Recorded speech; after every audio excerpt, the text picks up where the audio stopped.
ৰাজ্যৰ আন প্ৰান্তৰ দৰে ৰঙিয়াতো প্ৰধানমন্ত্ৰী আৱাস যোজনা গ্ৰামীণৰ অধীনত অনুদান পত্ৰ বিতৰণ। ৰঙিয়াৰ শিৱ মন্দিৰ প্ৰাংগণত সম জিলা প্ৰশাসনে আয়োজন কৰে এই অনুদান বিতৰণ অনুষ্ঠান। ৫,৩৫৬ গৰাকী হিতাধিকাৰীক ৰঙিয়াত অনুদান পত্ৰ বিতৰণ।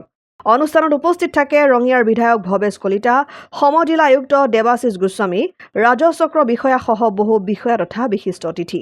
দেশৰ সন্মানীয় প্ৰধানমন্ত্ৰী পদত নৰেন্দ্ৰ মোদী ডাঙৰীয়া অধিষ্ঠিত হ'ল আৰু সেই সময়ৰ পৰা ভাৰতবৰ্ষৰ কোটি কোটি জনতাই এই প্ৰধানমন্ত্ৰী আৱাস যোজনা, আগতে এই ঘৰৰ নাম আছিলে ইন্দিৰা আৱাস যোজনা, আই ঘৰ, আৰু মোদী ডাঙৰীয়া যেতিয়া সন্মানীয় প্ৰধানমন্ত্ৰী পদত অধিষ্ঠিত হ'ল, তেখেতে এই ঘৰৰ নাম প্ৰধানমন্ত্ৰী আৱাস যোজনা গ্ৰামীণ আৰু আৰবান এই দুটা হেডত ভগাই দি লক্ষ লক্ষ জনতাক এই ঘৰটো দিবলৈ সক্ষম হৈছে আৰু এই ঘৰৰ পইচাও বৃদ্ধি কৰিবলৈ সক্ষম হৈছে। মই মোদী ডাঙৰীয়াক আজি এই ৰঙিয়াৰ পৰা ধন্যবাদ জ্ঞাপন কৰিছোঁ। দেশৰ সন্মানীয় প্ৰধানমন্ত্ৰীৰ বলিষ্ঠ নেতৃত্বত যে লক্ষ লক্ষ জনতাই আজি ঘৰ পাইছে, ঠিক তেনেদৰে অসমতো প্ৰায় ৪০ লাখ হিতাধিকাৰীক এইখন চৰকাৰৰ দিনত বাছনি কৰা হৈছে।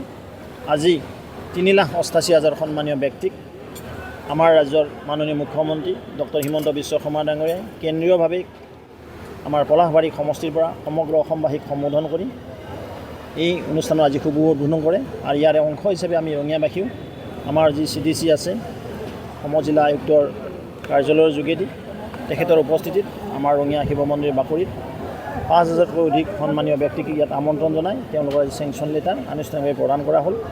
এই চেগতে মই দেশৰ সন্মানীয় প্ৰধানমন্ত্ৰী ডাঙৰীয়াক বিশেষভাৱে ধন্যবাদ জ্ঞাপন কৰিছোঁ আৰু অসমৰ মাননীয় মুখ্যমন্ত্ৰী ডক্টৰ হিমন্ত বিশ্ব শৰ্মা ডাঙৰীয়াক ধন্যবাদ জনাইছোঁ, PNRD ডিপাৰ্টমেণ্টক ধন্যবাদ জনাইছোঁ, প্ৰশাসনক ধন্যবাদ জনাইছোঁ। সুন্দৰভাৱে ব্যৱস্থিতভাৱে হিতাধিকাৰীসকলক চিলেক্ট কৰি তেওঁলোকে যি প্ৰাপক, তেওঁলোকে বছৰ বছৰ ধৰি এই ঘৰটোৰ পৰা বঞ্চিত হৈছিল আৰু সেই ঘৰটো তেওঁ নিজ হাতে পালে।